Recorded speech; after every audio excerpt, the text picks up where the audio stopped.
Hey, you guys, welcome back. Today we have another lunch carbone.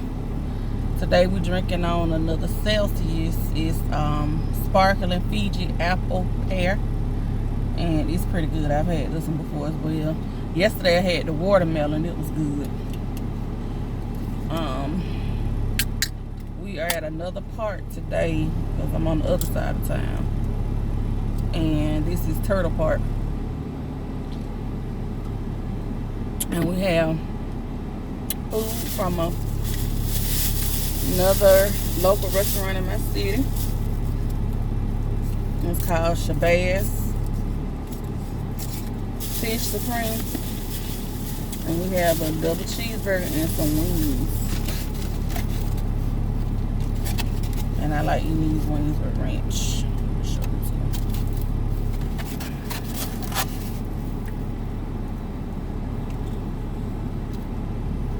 It's the burger and the wings.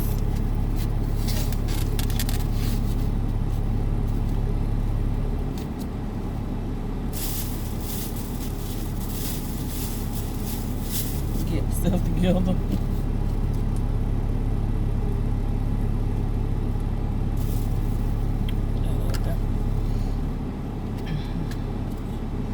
Say grace.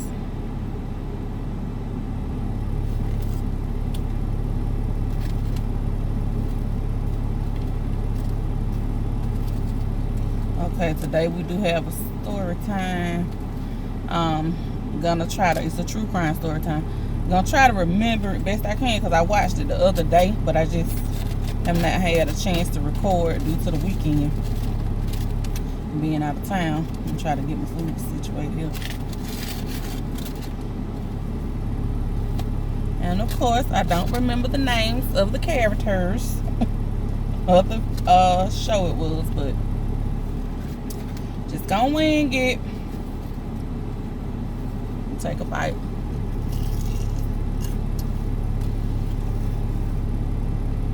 Oh, there was this girl, and she had a baby. She had a little girl, and her and her child were like really tight, really close. And the little girl was like 3 years old, I think, and she just was infatuated with this child. So, of course, being a mama, she wanted to get her child the best in life. So she took a job as a dancer. And this was in Atlanta.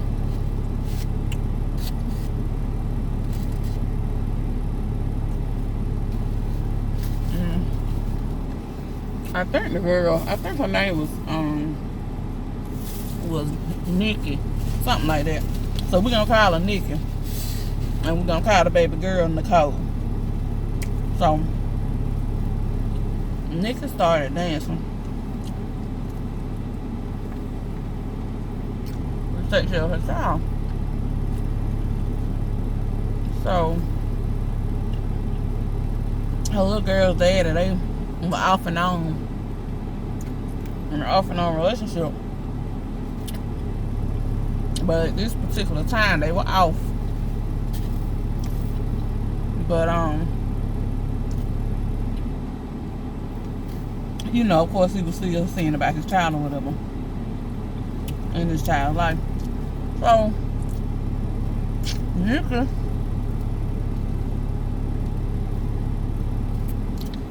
went to the club one night to dance. And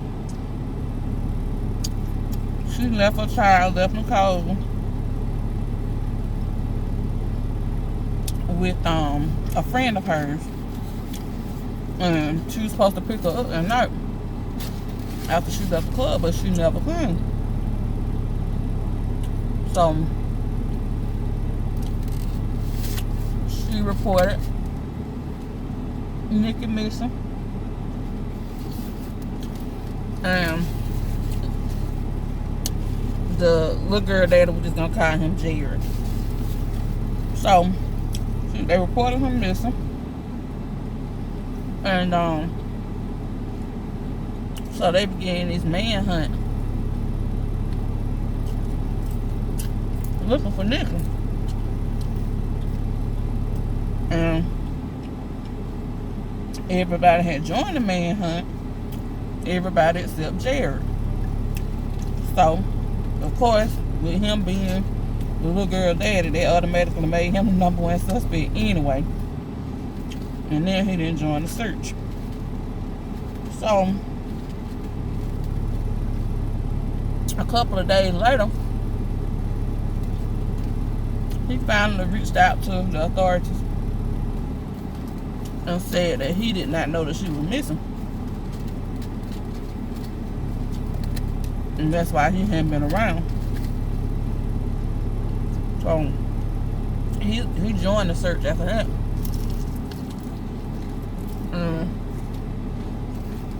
They really didn't have a reason to suspect him, you know, after they got in contact with him.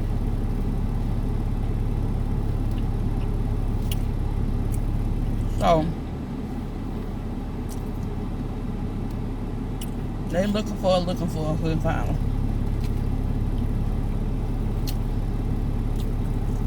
Somehow this other guy that she was cool with, we're gonna call him Craig.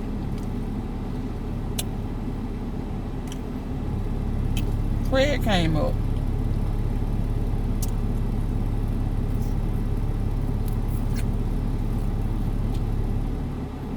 And he joined the search party. And he said that the night that she went missing, he was the one that actually picked her up from the club.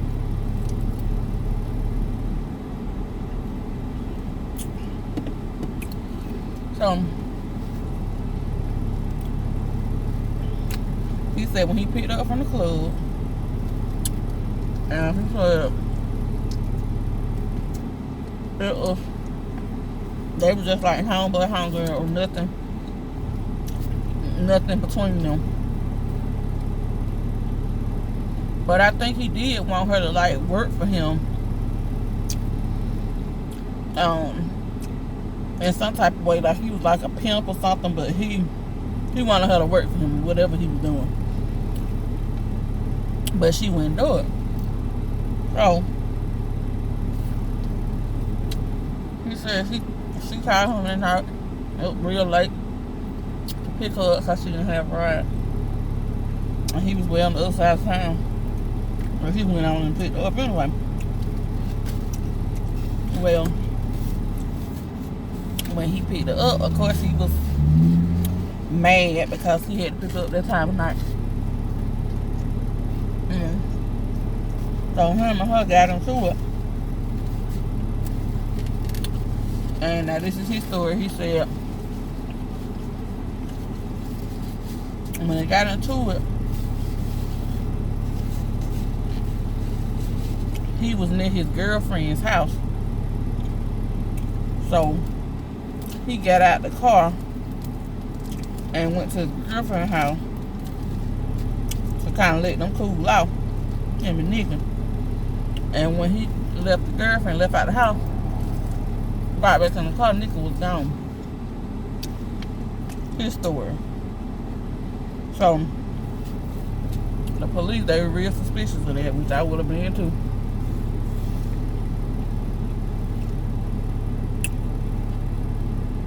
So come to find out,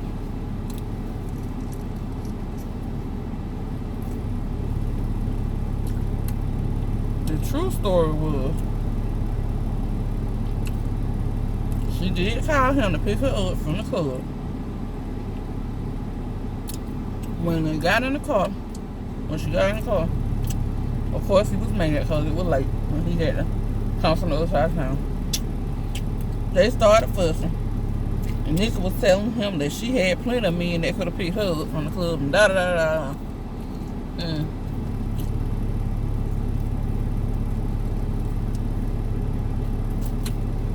She drew a gun on him, pulled out a gun. He took the gun away from her.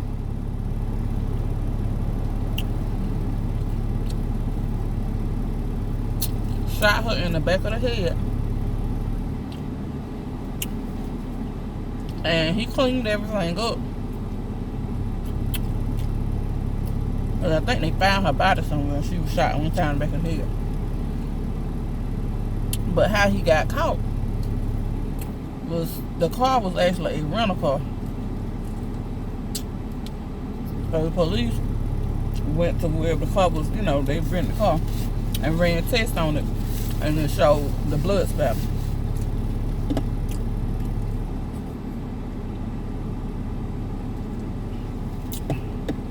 So that's how he ended up getting caught.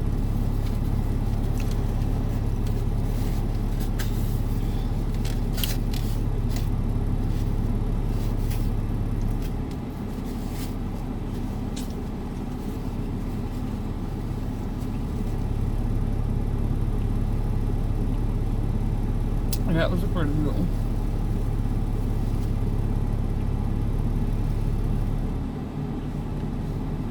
So, I'm not finished. I'm not going to hold y'all long. Because I don't have a lot of storage. I'm recording from my phone. I don't have a lot of storage, so I don't want to use it up. So, until next time, y'all. Bye, y'all.